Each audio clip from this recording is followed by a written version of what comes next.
pagi. Nama saya Alit Umaya, saya dari SMA Negeri 53 Jakarta. Saya merupakan mahasiswa PPG dalam jabatan kategori kedua tahun 2022 dari Universitas Muhammadiyah Profesor Dr. Hamka. Hari ini saya akan menjalankan PPL Rencana Aksi keempat pertemuan kedua model pembelajaran Problem Based Learning. Selamat menyaksikan.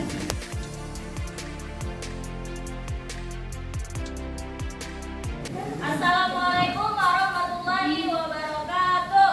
Waalaikumsalam warahmatullahi wabarakatuh. Oke, selamat pagi semuanya. Pagi. Sebelum kita mulai, ya, Ibu minta dicek kebersihannya, ya, di sekitar kalian. Dibuang dulu sampahnya ke tempat sampah. Silakan. Bersiap. Sebelum mulai pelajaran, alangkah kita berdoa terlebih dahulu. Sudah mulai.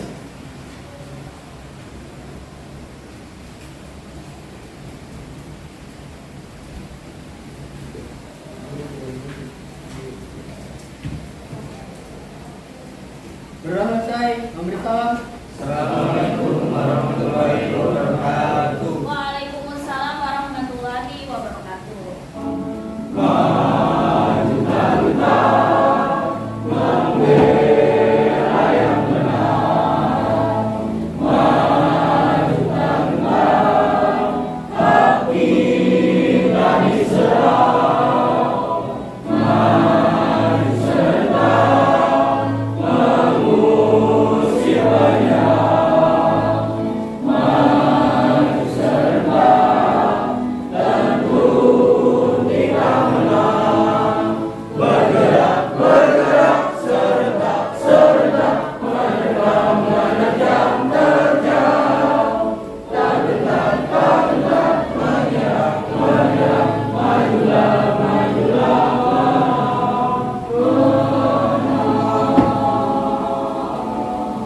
Sebelum dimulai, Ibu absensi terlebih dahulu.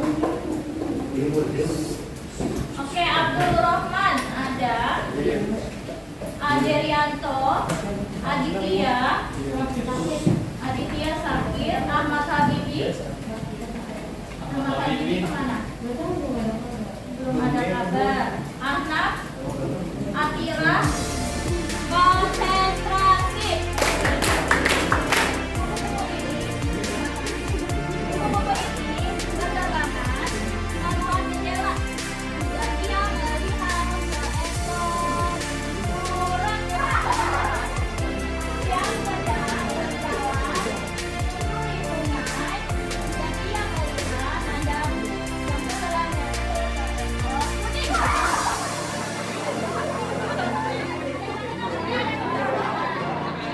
Sebelum kita masuk ke materi intinya, ya, Ibu sampaikan terlebih dahulu mengenai apa yang menjadi tujuan kita di pertemuan hari ini. Ya, pertama di sini ada kompetensi dasar, ya, karena kita masih di bab yang sama, ya, yaitu mendeskripsikan terbentuknya keseimbangan pasar dan struktur pasar. Ya, tapi kita akan fokus di bagian struktur pasarnya. Yang mengelola kereta di Indonesia siapa? PT KAI. Kepanjangannya? PT Kereta Api Indonesia. Nah, PT Kereta Api Indonesia ini apa sih kaitannya dengan materi yang akan kita bahas? Ada yang tahu? PT KAI. Kita kan mau bahas struktur pasar. Ada yang tahu PT KAI itu dia struktur pasarnya apa ya? Mungkin ada yang sudah membaca buku sebelum kita belajar hari ini. Monopoli. Kenapa disebutnya monopoli? Karena hanya KAI yang menyediakan layanan kereta api ada. Pada setiap pasar barang terdapat berbagai bentuk persaingan, baik persaingan yang sangat ketat, persaingan longgar, persaingan yang sangat lemah, maupun pasar tanpa persaingan. Persaingan ini dapat berupa persaingan antar pembeli maupun persaingan antar penjual. Persaingan antar penjual itu mengakibatkan terdapat berbagai jenis pasar. Jadi apa yang kalian dapat dari video ini? Angkat tangan. Pengetahuan tentang perbedaan pasar sempurna sama pasar persaingan tidak sempurna. Berdasarkan struktur pasar tadi yang sudah disampaikan ya sama teman kalian bahwa ada dua nih, persaingan sempurna sama pasar persaingan tidak sempurna. Nah, pasar persaingan tidak sempurna dibagi lagi, dilihat dari jumlah penjual. Ya, kalau penjualnya satu atau perusahaannya satu itu pasar monopoli. Selanjutnya pasar oligopoli, lebih dari satu, jumlahnya ada beberapa tapi tidak lebih dari 10 atau kurang dari 10. Pasar monopolistik lebih banyak lagi. Sekarang silakan LKPD-nya sudah ibu bagikan ya. Ada gambar-gambar yang harus kalian gunting dan ditempelkan. Ya, silakan kalian lihat perusahaan itu, logo yang ada di situ. Masuknya ke perusahaan yang masuknya ke pasar yang mana? Apakah pasar persaingan sempurna? Apakah monopoli, oligopoli, ataukah monopolistik? Ya, silakan dikerjakan dari sekarang. Ibu kasih waktu 20 menit. Dan nanti silakan setiap kelompok presentasi, pembagiannya sudah ada di kertas. Ya, silakan nanti presentasikan sesuai dengan bagiannya. Oke, dimulai dari sekarang.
cukup besar karena mereka ini bersaing sama perusahaan-perusahaan lain. Nah, di sini ada perusahaan rokok, itu Jarum, Sampurna, sama Gula. Nah, mereka ini sama-sama jualin produk yang sama, yaitu berupa rokok. Terus yang kedua ini ada perusahaan motor dan mobil, yaitu ada Mitsubishi, Honda, sama Yamaha. Terus yang ketiga ini ada perusahaan semen, ada semen tiga roda, semen Indonesia, sama semen. Terus ini ada perusahaan yang menjualkan jasanya itu berupa maskapai penerbangan, itu ada Asia, Bayer, sama Brunei Indonesia. Di sini ada 3 perusahaan, yaitu Unilever, Nabati, dan Google.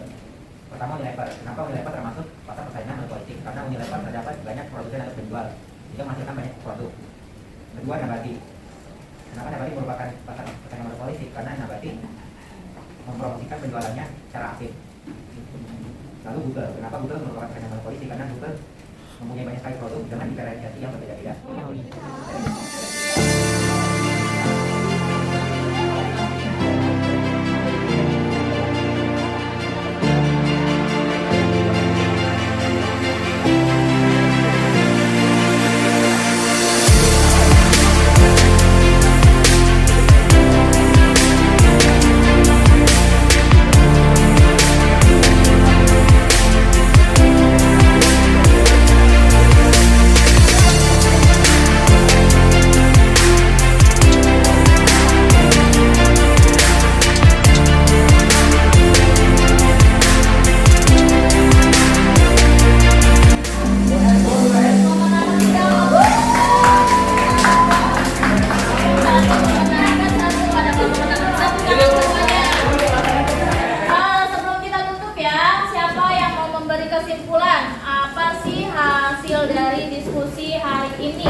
berbagai macam pasar. Ya, jenis pasar. Oke. Beda-beda. Ada yang bisa diorganisasikan, jadi ada yang mengikuti penjualan. Oke. Oke, dari Habibie menjelaskan ternyata jenis pasar itu banyak ya. Ada yang bisa menentukan harga sendiri, ada yang tidak bisa menentukan harga, mengikuti mekanisme pasar ya. Oke. Selanjutnya ada lagi. Jadi kesimpulannya hari ini kita belajar tadi yang sudah disampaikan Habibie ya. Pasarnya ada dua ya, menurut struktur ada pasar apa saja? Persaingan sempurna dan tidak sempurna. Kalau tidak sempurna dibagi lagi ada tiga, apa saja? Oligopoli, monopoli sama monopolistik. Oke, terima kasih. Terakhir sebagai penguatan Ibu sampaikan, jadi pasar itu bukan sekedar yang terlihat, oh ini ada pasar lender, oh ini ada pasar gembrong, ada fisiknya, tidak ya. Ketika terjadi transaksi, walaupun kita tidak transaksi secara langsung, itu sudah dikatakan sebagai pasar. Dan di dalam pasar ternyata terdapat persaingan. Ada yang persaingannya sempurna, ada yang tidak sempurna. Nah, sebelum ditutup, Ibu minta kalian isi refleksi pembelajarannya di Google Form yang sudah Ibu bagikan di grup kelas.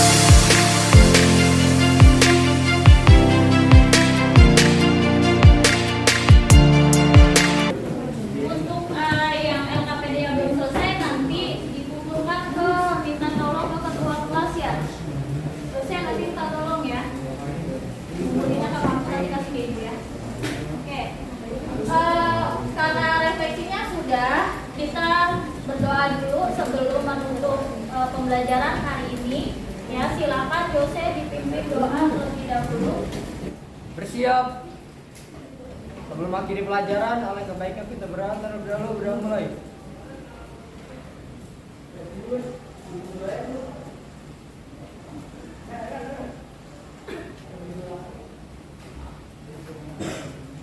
Berdoa selesai, memberi salam. Waalaikumsalam warahmatullahi wabarakatuh. Oke, terima kasih semuanya dan selamat istirahat ya.